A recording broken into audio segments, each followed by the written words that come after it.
Global માર્કેટ્સના સંકેતો જાણીએ સહયોગી નીરજ કંસારા પાસેથી। Neeraj, good morning. મહત્વનું સેશન આજે ભારતીય બજાર માટે કહી શકાય, પરંતુ ગ્લોબલ સેટઅપ અત્યારે શું કહી રહ્યું છે?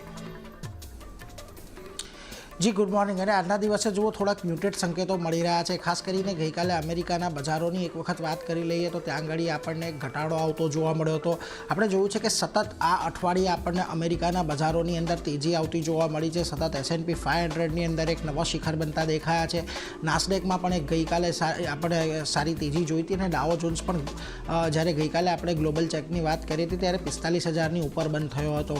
પરંતુ આવતીકાલે હવે અહીંયાથી ખાસ કરીને નોન ફાર્મ પેરોલના આંકડા આવવાના છે અને આવતા અઠવાડિયે હવે આપણને ખાસ કરીને અમેરિકાના મોંઘવારીના આંકડા આવતા દેખાશે। એટલે આ બધાની વચ્ચે બજાર થોડુંક અત્યારે સ્ટેડી થઈ રહ્યું છે અને જે સતત એક તેજી આ અઠવાડિયે જોઈ છે ત્યાંથી થોડુંક પુલબેક ઉપરના સ્તરેથી આપણને ગઈકાલે અહીંયાથી ખાસ કરીને જોવા મળ્યું। એટલે એના માટે એના પર એક ખાસ ફોકસ અહીંયાથી રાખવાનો છે। હવે આ જે આંકડાઓ આવવાના છે આજના દિવસે અને આવતા અઠવાડિયે એ ઘણા મહત્ત્વના છે, કારણ કે આજના દિવસે તમને એક નોન ફાર્મ પેરોલના આંકડા આવતા દેખાશે જે નક્કી કરશે કે અમેરિકાની અંદર અત્યારે લેબર માર્કેટ કેટલું મજબૂત છે, એટલે એના પર એક ખાસ છે। આ ઉપરાંત બેરોજગારીના આંકડા પણ તમને આજે આવતા જોવા મળવાના છે, જેના પર પણ એક ફોકસ રહેશે અને જે ફેડનો જે વ્યાજદર કાપનો નિર્ણય છે એના પર બહુ મોટો એક નિર્ભરતા રાખે છે। આ ઉપરાંત તમને રિટેલ ફુગાવો 11 ડિસેમ્બરે, હોલસેલ ફુગાવો 12 ડિસેમ્બરે આવતો દેખાવાનો છે અને આ બધી ઇવેન્ટ થઈ ગયા બાદ 18મી ડિસેમ્બરે તમને યુએસનો વ્યાજ દરનું ડિસિઝન આવતું જોવા મળશે, એટલે કે યુએસ ફેડની બેઠક થવાની છે એનો નિર્ણય આપણને 18મી ડિસેમ્બરે આવતો જોવા મળશે। એટલે આ બધા પર આપણે ખાસ કરીને ફોકસ રાખીશું અને આની અસર આપણને બજારો પર પણ આવતી દેખાઈ શકે છે, એટલે એના પર એક ફોકસ રાખવું। આ બધાની વચ્ચે ખાસ કરીને ક્રૂડને માટે એક મહત્ત્વની અપડેટ આપણને આવતી જોવા મળી રહી છે કે ગઈકાલે જે ઓપેક અને સાથી દેશોની બેઠક થઈ હતી ત્યાં આગળ જે એમણે ઉત્પાદન વધારવાનો નિર્ણય જાન્યુઆરીથી પહેલાં નક્કી કર્યો હતો તેને હવે ટાળી દીધો છે અને એને એપ્રિલ મહિના સુધી ખાસ કરીને લંબાવી દીધો છે।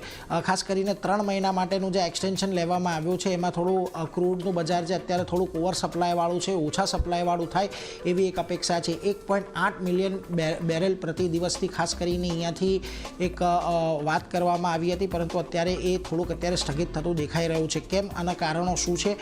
ખાસ કરીને અહીંયાથી હવે જે માર્કેટની અંદર એક સપ્લાય વધતું દેખાયું છે એને કારણે અત્યારે ઓપેક દ્વારા નિર્ણય લેવામાં આવ્યો છે। જો કે ઇન્ટરનેશનલ એનર્જી એસોસિએશનનું હજી પણ માનવું છે કે 2025માં જો આ ઉત્પાદન વધારો નથી લેતા તો પણ આપણને બજારની અંદર સપ્લાય ખાસ કરીને વધારે જોવા મળશે। હવે કયા કારણોને લીધે આપણને આ સપ્લાય વધતી જોવા મળી છે તો જુઓ, ખાસ કરીને એક તો યુએસ, બ્રાઝિલ, લિબિયા, કેનેડા, મેક્સિકો આ બધા દેશોમાંથી ઉત્પાદન આપણને વધતું દેખાયું છે, જેને લઈને બજારમાં અત્યારે થોડી વધારે સપ્લાય લેતી જોવા મળી રહી છે। અને લિબિયાની અંદર જે ઘણા સમયથી એક વિદ્રોહ ચાલી રહ્યો હતો ત્યારબાદ ત્યાં ઉત્પાદન શરૂ થયું અને અત્યારે લગભગ 11 વર્ષની ઉચ્ચતમ સપાટીએ ત્યાંનું ઉત્પાદન આપણને પહોંચતું જોવા મળ્યું છે। એટલે આ બધા કારણોને લઈને પણ અને એમાં ચીનની માંગ પણ થોડીક અસર કરી રહી છે, કારણ કે ચીનમાં હજી આવવી જોઈએ એવી માંગ ક્રૂડની નથી આવી, જેને લઈને પણ ક્રૂડની અંદર આપણને થોડું ઘણું દબાણ આવતું જોવા મળ્યું હતું।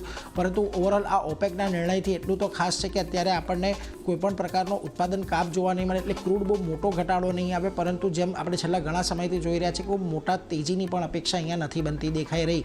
આ બધાની વચ્ચે આજના એશિયાના બજારો પર નજર કરી લો। જુઓ, અહીંયાથી પણ તમને આજના દિવસે થોડા સંકેતો મિશ્ર તરફના મળી રહ્યા છે, કારણ કે જુઓ નિક્કી તમને આજે ઘટાડા તરફી કારોબાર દર્શાવી રહ્યો છે। કોરિયામાં જે રાજકીય પરિસ્થિતિ છે આજે સતત ત્રીજો દિવસ છે કે જ્યાં ઘટાડા સાથે બજારની શરૂઆત થઈ છે।